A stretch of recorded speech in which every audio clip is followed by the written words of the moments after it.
Sejam bem-vindos a mais um podcast da Presfute. Dessa vez entrevistamos André Visser, técnico de futebol. Formado na licença A da UEFA, uma das mais respeitadas no mundo do esporte, André é um alemão radicado no Brasil. Filho de uma brasileira, o treinador assumiu o comando do Rio Branco do Espírito Santo. Mesmo com pouco tempo de trabalho, fez história. Pela primeira vez, o clube capixaba se classificou para a segunda fase da Copa do Brasil. Mas, infelizmente, sua passagem foi interrompida pelo coronavírus. Se recuperando da doença, André pretende voltar ainda mais forte. Mas antes disso, ele bateu um papo com a gente para falar sobre a carreira e o que o espera pela frente. Fiquem então com mais um episódio do nosso podcast. Antes da carreira de treinador, você chegou a ser goleiro profissional na Alemanha e em Portugal, inclusive com passagens por times famosos como o Eintracht Frankfurt, por exemplo. Você já pensava em se tornar técnico de futebol na época de jogador? Na verdade, nunca. Eu nunca, quando eu joguei, eu nem queria, nem de longe queria saber o trabalho do técnico. Mas na verdade, eu acho nos últimos 2 anos, eu comecei a pensar devagar. Queria saber algumas coisas, perguntei os meus técnicos mais que normalmente, né? E, na verdade, eu comecei a ler livros sobre a história do futebol. E, e assim começou tudo, né? A sua trajetória como técnico começou em 2015, ainda na Alemanha. Nesse primeiro ano, você trabalhou entre as categorias sub-16 e sub-21. Quais as grandes diferenças entre treinar o futebol de base e treinar o futebol profissional? Então, quando eu trabalhei na federação de sub-16 até sub-21, na verdade é, foi um nível bem alto, bem profissional, porque é os melhores jogadores, né? Então, todo técnico que pode trabalhar na federação, que pode trabalhar com tanto talento, com tanto potencial, com tanta qualidade, aí você, principalmente sub-17, sub-18, aí você tem jogadores quase profissionais, né? Por isso não, não tem, não posso dizer que é uma grande diferença, né? Os jogadores mais novos, mais jovens, hoje em dia, que pode jogar na federação, nas seleções, são tecnicamente, taticamente, fisicamente bem melhor que na minha época, né? 20 anos atrás, por isso é bom. A diferença é coisas que é bem óbvio, né? Por exemplo, parte física, por exemplo. Aí tem diferença, mas realmente eu nunca trabalhei na base de um clube, né? Por isso eu não posso dizer a grande diferença sobre categoria de base e os profissionais, porque o nível que nós podemos trabalhar lá na federação já é bem mais alto que, que normal, né? Em 2019, você emigra para o Brasil e se forma na licença A da UEFA, considerada muito acima das licenças brasileiras. Seu primeiro trabalho como técnico no Brasil foi no futebol capixaba, onde mora desde o final de 2019. De que forma você tenta mesclar o que aprendeu na Europa com o que você vê no futebol do Espírito Santo? Várias pessoas me perguntam isso, né? E na verdade não tem grande segredo. Na Europa jogamos com 11, na verdade 10 jogadores, um goleiro e uma bola, né? Uma bola. Com hábito, com todas as coisas que nós usamos aqui também para jogar futebol. Tem algumas coisas, realmente, tem algumas coisas que é um pouquinho diferente. É, o pouco tempo que eu tinha, porque 10, 12, 14 dias a pré-temporada já sai por causa do parte física.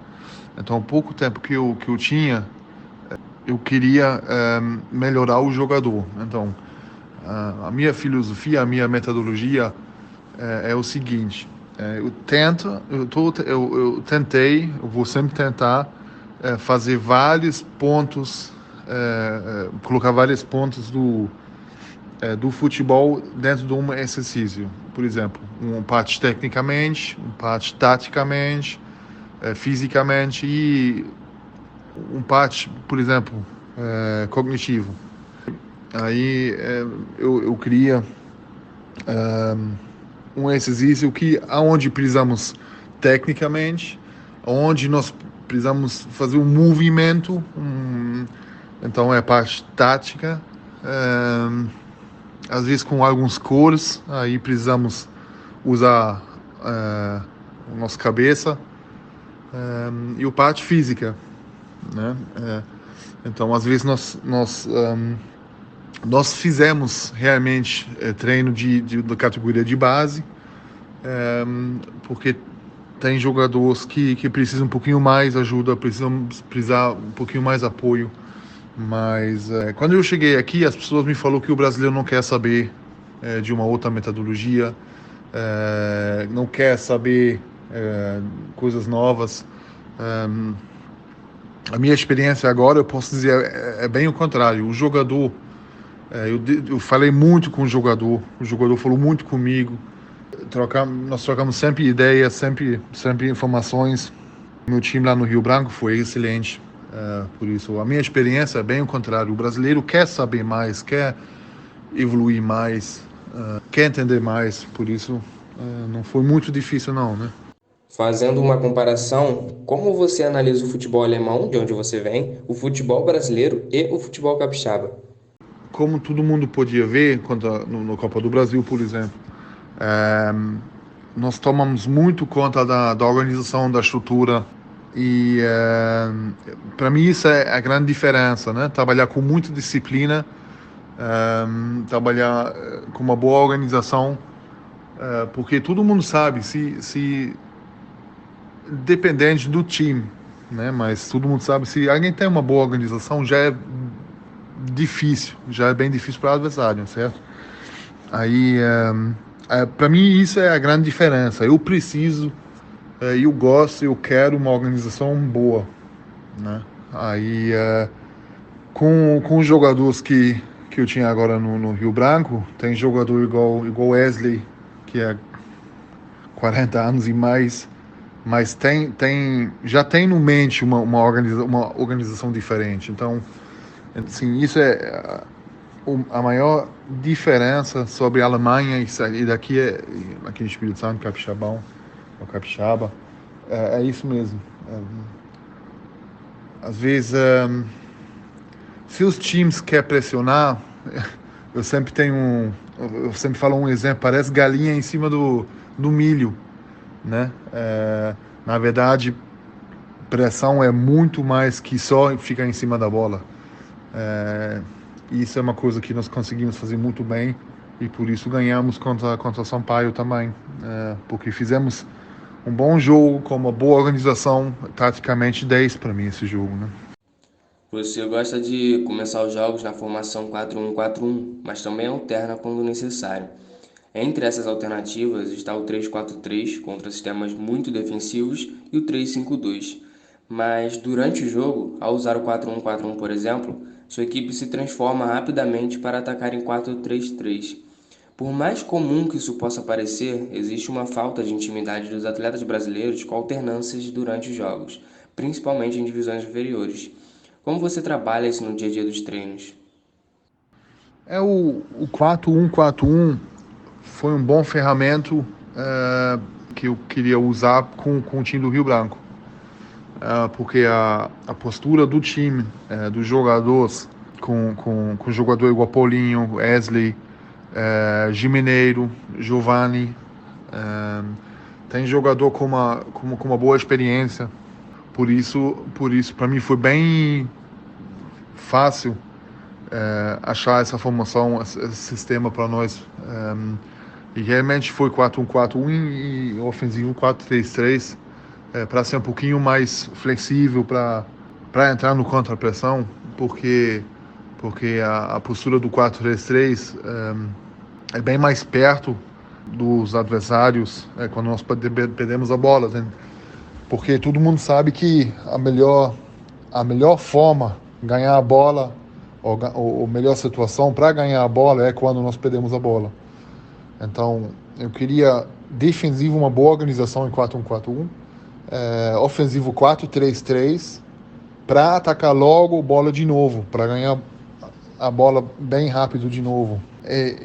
Na verdade, o nosso parte o meu parte do trabalho com o Rio Branco foi era bem cedo ainda, né? O planejamento era um dia pressionar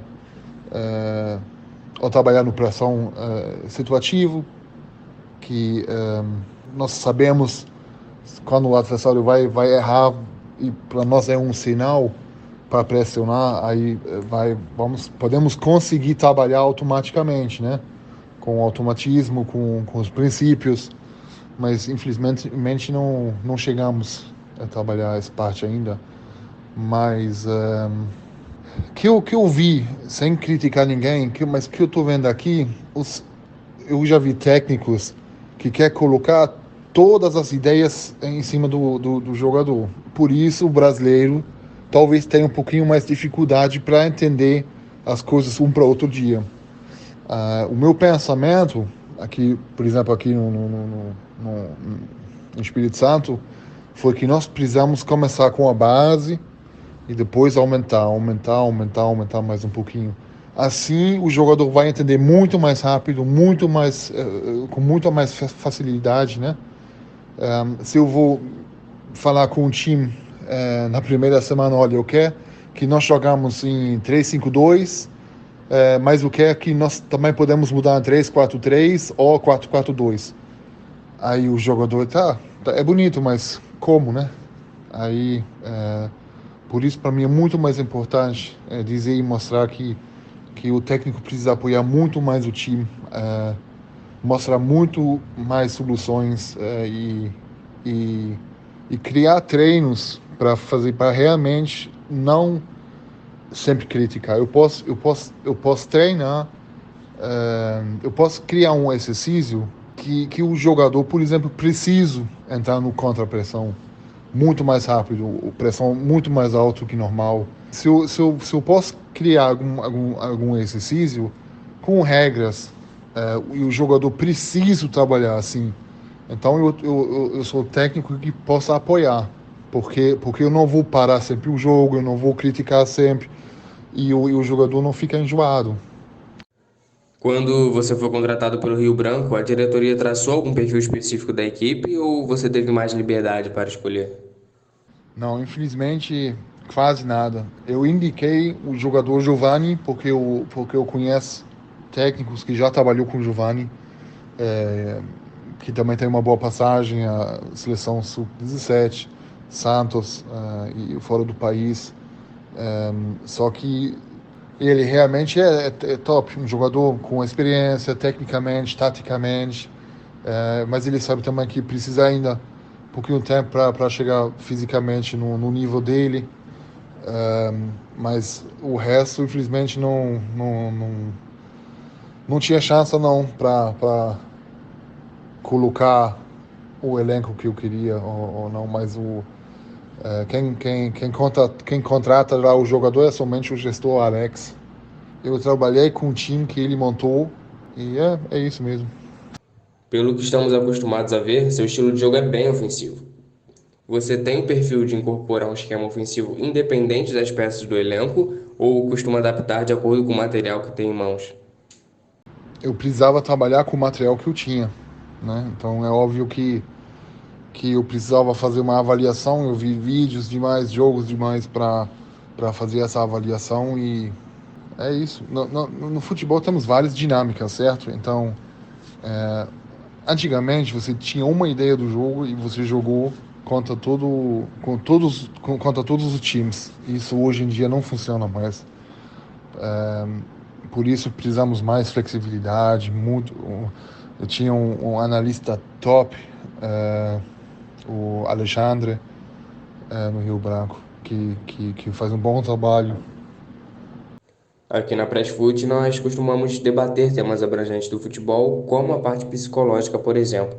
Por mais que você tenha a parte tática como um diferencial, você deixa claro que o lado humano do treinador é muito importante.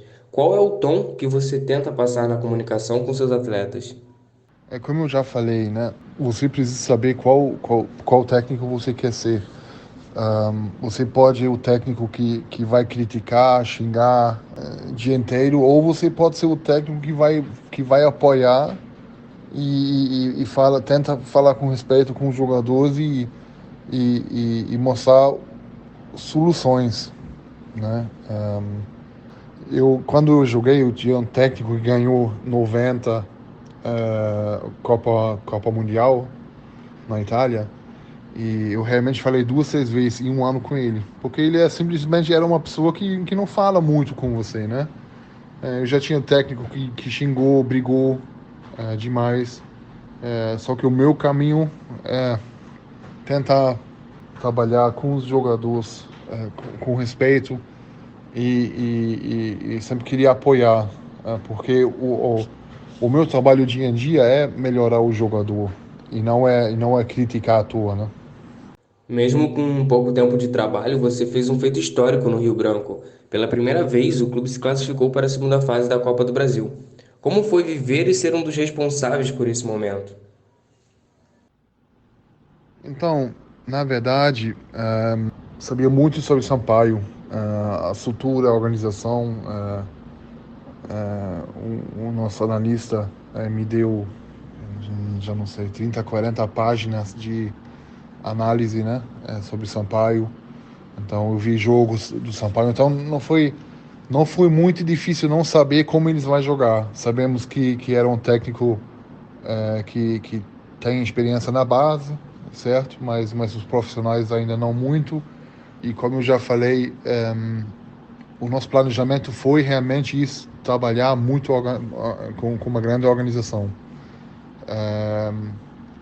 Mas o futebol tem várias dinâmicas, então jogamos 50 minutos com um jogador a menos, sofremos o primeiro gol, e realmente Sampaio fez uma coisa que eu não entendi e não estou entendendo até hoje. Eles abriu.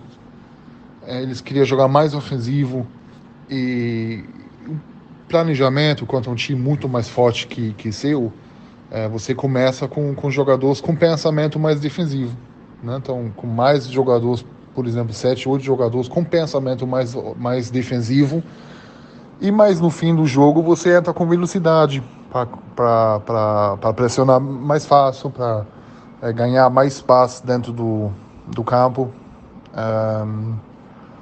E quando eu vi que Sampaio abriu um pouquinho mais, tinha mais confiança, tá ganhando 1-0,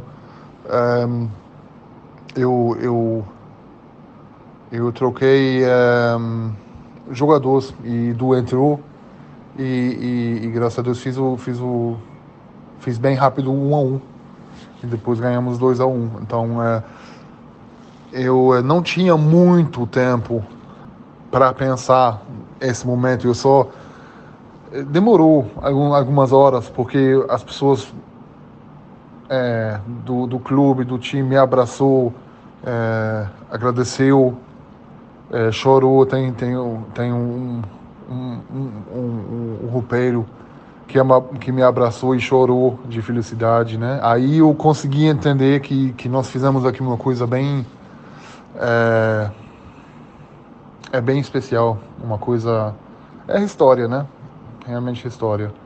Por isso, mas meu time foi excelente. Jogadores igual Paulinho, eu nunca vou esquecer isso. O Paulinho já ganhou a Copa do Brasil, mas esse dia ele jogou, parece que ele nunca ganhou nada e ele quer fazer história. Aí eu tenho muito respeito desse time, porque 50 minutos contra um time da Série B, sofreu 1-0, não tem outra palavra não, que é excelente. Pouco tempo depois do feito, você acabou sofrendo sintomas graves da Covid-19, inclusive tendo grande parte dos pulmões comprometidos. A contaminação foi massiva no Rio Branco, clube de pouca estrutura comparado aos times da elite. Observando de dentro, você acha que os clubes pequenos conseguem disputar a Copa do Brasil com tantas viagens, mesmo no meio do pior momento da pandemia no país? Não, eu preciso dizer que o clube não tinha culpa nenhuma sobre o Covid. A realidade, é, a realidade é o seguinte: nós fizemos numa sexta-feira o teste de Covid para o jogo da Copa do Brasil quarta-feira, né? Então 5 dias antes. E também é só para 20, eu acho que foi 20 jogadores e um técnico. Só que o grupo do Rio Branco é 40 pessoas. Massagista, roupeiro, nutricionista. Pois é, sexta-feira teste de Covid para jogo, quarta-feira, sábado jogamos contra Pinheiros em Pinheiros, é isso. Segunda saiu o exame e saiu a notícia que o nosso goleiro, Diogo, estava positivo. Aí ficamos 5 dias, quase 4 dias, com um jogador que nem tinha sintoma, que estava tudo normal. O mistério dessa doença é esse mesmo, né? Que ninguém podia pensar que ele estava positivo. Então, faz sexta-feira, sábado o jogo, segunda essa notícia e quarta o jogo da Copa do Brasil. Então, para mim, responsável é a federação, somente. Pois é, a minha situação estava bem grave, né? Por isso o meu pensamento mudou bastante sobre o Covid, realmente, né? A partir do momento em que ficou ausente, o Rio Branco foi comandado interinamente pelo auxiliar técnico Flávio Augusto. Antes de sua saída, você chegou a ter alguma participação de fora ou não teve nem como pensar em futebol? Eu estava totalmente fora, totalmente fora. Quem foi o técnico quanto à vitória da Bahia, por exemplo, foi o gestor Alex. Não, eu não tinha contato com ninguém porque eu simplesmente estava bem ruim. Infelizmente, você precisou se despedir do Rio Branco. Como você analisa sua passagem pelo clube e o que aprendeu com ela? Eu aprendi muito, muito. Logicamente, é óbvio que tem uma diferença sobre Europa e Brasil. Para mim foi bom para saber, para entender as coisas, para analisar um pouquinho. E a diferença foi bem menor que eu pensei. Por isso, antigamente, as pessoas estavam com dúvida, né? Se eu quero a estrutura igual na Europa, igual na Alemanha. As pessoas estavam com dúvida se eu vou conseguir falar com os jogadores, se os jogadores vão me entender, se só porque eu nasci no primeiro mundo, por exemplo, as pessoas pensam que a estrutura daqui dos clubes é um pouquinho diferente, porque não tem tanto material, não tem a estrutura é menos que na Alemanha, né? Na verdade, os times na Alemanha, os amadores, têm mais material que os profissionais aqui. Mas não é difícil, não foi milagre, não foi. Eu não precisava ver se aqui é diferente, se aqui tem a diferença que na Alemanha ou na Europa. Queria lembrar que minha mãe é brasileira, eu sempre fiz férias aqui, eu conheço Espírito Santo muito bem, eu conheço o Brasil, por isso as pessoas que podem pensar que eu vou ficar com dificuldade porque eu vim da Alemanha, eu posso pensar que aqui vai ser a mesma coisa que na Alemanha, então eles não entendem ou não entendeu que a minha educação de futebol não pode permitir esse pensamento, porque é óbvio, né? Eu moro aqui no Brasil, eu sei que a rua daqui não é igual que na Alemanha. E tem muitas coisas que eu acho que é bem melhor que na Alemanha. Então, foi uma experiência boa, mas eu também entendi e aprendi que eu quero muito mais. Nós jogamos em Tombos, um amistoso. Nós jogamos contra Sampaio. Eu vi clubes com uma boa organização, com uma estrutura maior. Isso é meu objetivo, né? Por isso eu tô bem motivado. A única coisa que eu acho um pouquinho que eu fiquei muito triste, na verdade, que que eu não consegui jogar na frente da torcida, né? Por causa da pandemia. Porque eu recebi tantas mensagens da torcida do Rio Branco que, com tanto carinho, com tanto amor, com tanto respeito, que eu acho isso aí tem pena, né? Realmente. Mas o mundo hoje é assim, então precisamos aceitar, né? Você já se sente melhor em relação à recuperação da Covid-19?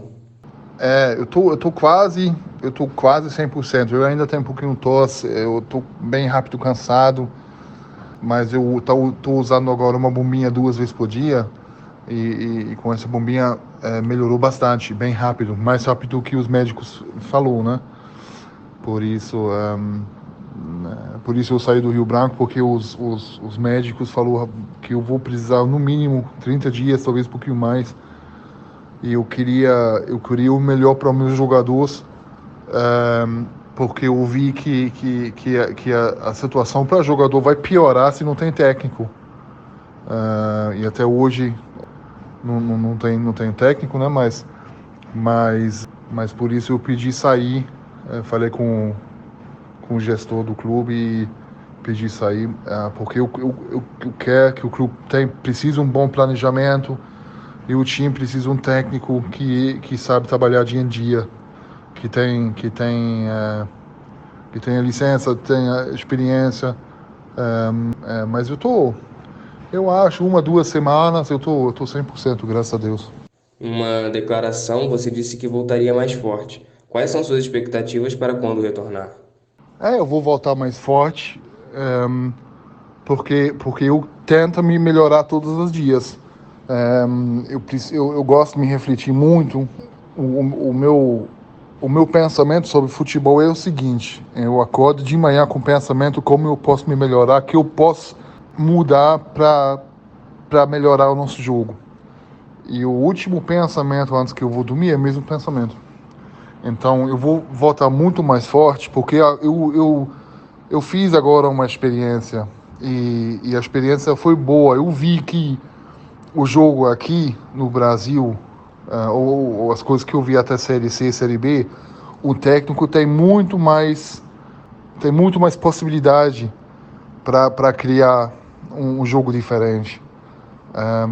Eu sempre falei um exemplo, como eu posso, ou como alguém pode me ensinar inglês quando ele não sabe falar inglês. Isso que eu aprendi aqui, por isso eu estou com muito mais motivação agora depois do Covid, muito mais motivação. Eu quero trabalhar muito mais tempo com o time, eu quero a minha inspiração, a minha ideia do jogo, eu quero colocar isso num time bom, num clube bom. Por isso nós fazemos isso, por isso eu estudei futebol, por isso eu vi agora com o Rio Branco, que eu adoro esse jogo todo dia mais. Para finalizar, quem são suas inspirações no futebol e quais feitos dessas referências você pretende repetir? Eu gosto da maneira do técnico Thomas Tuchel, que foi o técnico do Neymar em Paris, agora está em Chelsea, né? Eu adoro ver como ele pode sair da pressão no lado defensivo, tá? Então ele não permite chutar a bola para frente, por exemplo. Ele sempre tem uma solução, ele sempre quer sair e começa quase na área deles, na área grande deles. Eu adoro também a maneira, o posse de bola do Pep Guardiola, quase todo mundo gosta, né? Mas ele ainda tem uma visão que é impossível, não sei como ele consigo ver coisas que ninguém está vendo, né? E tem várias pessoas que eu sempre gostei. Oliver Kahn, o antigo goleiro, hoje vai ser o chefe do Bayern de Munique. Hoje em dia foi um goleiro que nunca trabalhou, que nunca parou de trabalhar. Ele sempre queria mais. Ele cobrou muito. Gostei, eu gosto disso. Mourinho, a ideia do Mourinho como ele tá treinando os times dele é fenomenal. André Villas-Boas também, um técnico jovem, mais jovem que os outros, mas eu gosto de ver o lado das detalhes, né, da organização, das soluções, né, por isso é eles mesmos. E com o fim dessa entrevista, chegamos ao fim de mais um podcast da Pressfute. Não esqueça de nos seguir nas redes sociais, @PressFuteBR.